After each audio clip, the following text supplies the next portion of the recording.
Hey guys, how's it going? It's Alpha here, and thanks for joining me for another Puzzle and Dragons video. Today we're going to be tackling some Legend Plus level content with the Queen's Banquet.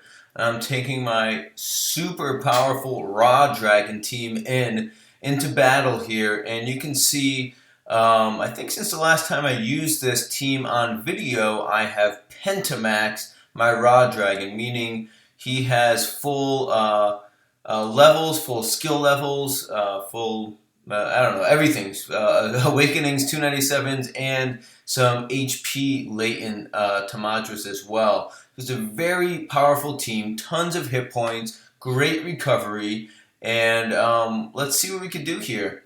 So starting off, we have Awoken Hera. She doesn't have too many hit points, just over 2 million. And I go ahead, actually right there, I flub my green match and I end up only getting a 9x attack. So Raw Dragon, if you're not familiar with his mechanics, if you match any 5 out of 6 orb types, you will get a 9x attack. And once you match all 6, you'll get a 64x attack. Which is boosted up by naturally just by god types, so it's actually quite a bit higher. Anyways, you can see here I am basically, the best way to describe it is struggling. I wanted to run some of these Legend Plus level descends. There was a bunch from a descended challenge that we just had, and this is the first one I was running. I was definitely kind of rusty. If you guys don't warm up, it sounds kind of funny, it's not a sport or anything, but if you don't warm up before tackling some tougher dungeons, your combo skills are just going to be rusty. This is the first few stages here. I'm definitely looking rusty. I'm finally, let's see, am I putting together my 64x attack there? There we go. Finally getting a 64x level attack, which will take out Hera. So once we move on to the second floor here, we have Hera Ice. She'll go for a bind for the first turn.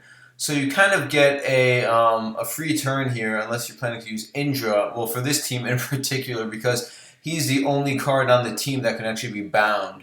So, and that kind of works out well for me because as you can see right here again, I just completely flubbed the combo. I do absolutely nothing. I'm just going to once again say I'm not warmed up. I'm just making excuses for myself because it's some pretty poor level comboing here. And you can see with the way the board looks that there's no chance to make a full 64x attack. But at the same time, I'm in no danger to get taken out here. So I do manage to hit a 7 combo, Skyfall into an 8 combo. But again, it's just going to be that 9x attack. It gets a decent amount of damage though. You can see that when you get into the higher combo counts, even that 9x attack, because remember, it is boosted higher than that. I don't know the full amount that you get to when you get the 9x, but like I said, he gives a default boost to God, so you do get a bit more than that. I think maybe it goes up somewhere in the high teens, somewhere like that. I forget. Anyways, if you look on here, I've got a board I can activate on here, ready to go. And the end result, I don't want to spoil it, but I'm pretty confident I messed the board up and once again get myself a nice 9x attack. So let's see. We go through, and what am I doing with those reds? Running out of time, that's what. So I should have stacked the dark orbs all the way up at the top. That's what happens when you make stacks that aren't on the edges. You end up blocking out your own orbs. You can't make the connections. Definitely not too clever. And once again, right here, I do roughly the same thing where I have a board I can fully activate on. I don't do it. Definitely not a great run here, guys. It's definitely not. I wanted to get the whole series up, but this is definitely not my shining moment as a Raw Dragon player or a Puzzle and Dragon player at all, for that matter. But you can see here I do get a full activation, and I actually figured out I've gone against Big Fatty Fat Dragon enough to know that with a light TPA and a full activation, he will go down. He'll break his defense of 1.5 million. Here we go into complete fast forward mode because Awoken Hera Bjork has a 10-turn light absorb.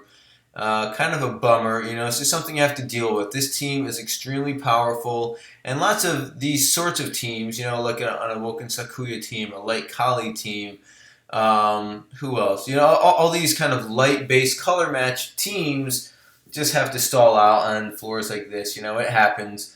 Not much else you could do, so we kind of just fast forward. And really my only goal here is to use Raw Dragon's tremendous recovery to heal myself each time, but using only as many heart orbs as I have to. You can see I'm kind of doing some rationing of heart orbs, and actually right here, my strategy was, why don't I try and use my 9x attack and not do the light orbs to try and take her out, and I don't have to do the stalling. But if you look at the dungeon info up above, she will hit for 30,000 when she's under 30%. And I was getting dangerously close there, and I thought, you know what? I'd rather not risk it, because if I wasn't completely full with a shield up, I'd be dead. So it really wasn't worth it. So I decided, you know what? I'm just going to play it safe. I'm going to stall out here. We finally stalled out this stupid 10 turns. And now she's ready to go down. I guess the one good thing is, because I took her below 50%, she's all dark attributes. So now that I'm ready to do a full multiplier attack, I will be able to have an easier time going with light as my main attribute against dark as her main attribute. And I go ahead right there. I actually set up a nice cascade to get those darks. So instead of trying to pull everything all across the board, this team has tons of time extends, but I'm still not comfortable doing just a complete power stack of the board when things are kind of crazy. You can see here, I end up at a 9x even when the board is looking pretty good, so I might as well use cascades to my advantage whenever they're easily set up. So here we have Awoken Hera solo. She's actually not too difficult. She goes for a skill bind first, so make sure you have a fully bind resistant team. And then after that, she goes ahead and puts up a status shield. So that's what she's about to do on her first move right after this. There we go. So she's not attacking. And then as long as you get her under 50% on the next turn, she'll put up a combo shield. So a team like Raw Dragon, where you have to be doing a large amount of combos anyways, combo shield doesn't mean much. But you see, I went ahead, I used my Indra active there because the next stage has a large preemptive, and because I was putting that shield up, I wanted to be sure I had the time to get my full multiplier, which is why I use my Raw Dragon active, who boosts the time to match on whenever you use his active. So there we go. I have now tanked Awoken Queen Hera's preemptive, which is a kill shot for this team at least, without any sort of shield up. And now at this point, we could go ahead and use our Dark Kali active to get a fully activation, or fully activatable board, whatever the right words are for that. And again, use that Raw Dragon active to give me plenty of time to match up the board. You can see here there's a lot of hearts, which aren't really too welcome. I could match them up in a bunch of different matches to get more combos, but I'm not really looking to do that. And you see right here how I do the 2 horizontal and then I go vertical. That is really the correct way to match up a board. You don't really want to stack all the way up or all the way down. You want to do a couple, and then you can work your way out going vertical afterwards. So I do that, and it gives me a nice board that I can make plenty of combos on and one-shot Awoken Queen Hera. So there you go, guys. There's a Legend Plus dungeon, the Queen's Banquet. Taken down, I kind of tripped through the dungeon, I'll be honest with you. It wasn't a great run, but the team is strong enough that I was able to make up for it, and I was able to get the clear there. So hopefully you guys enjoyed it. You see a little bit of what the dungeon's like, how to plan for it. With all the dungeon info up on top of me, you can kind of see how to plan your own teams for it, and hopefully that will help you out. Anyways, guys, thank you so much for joining me, and I will see you in the next video.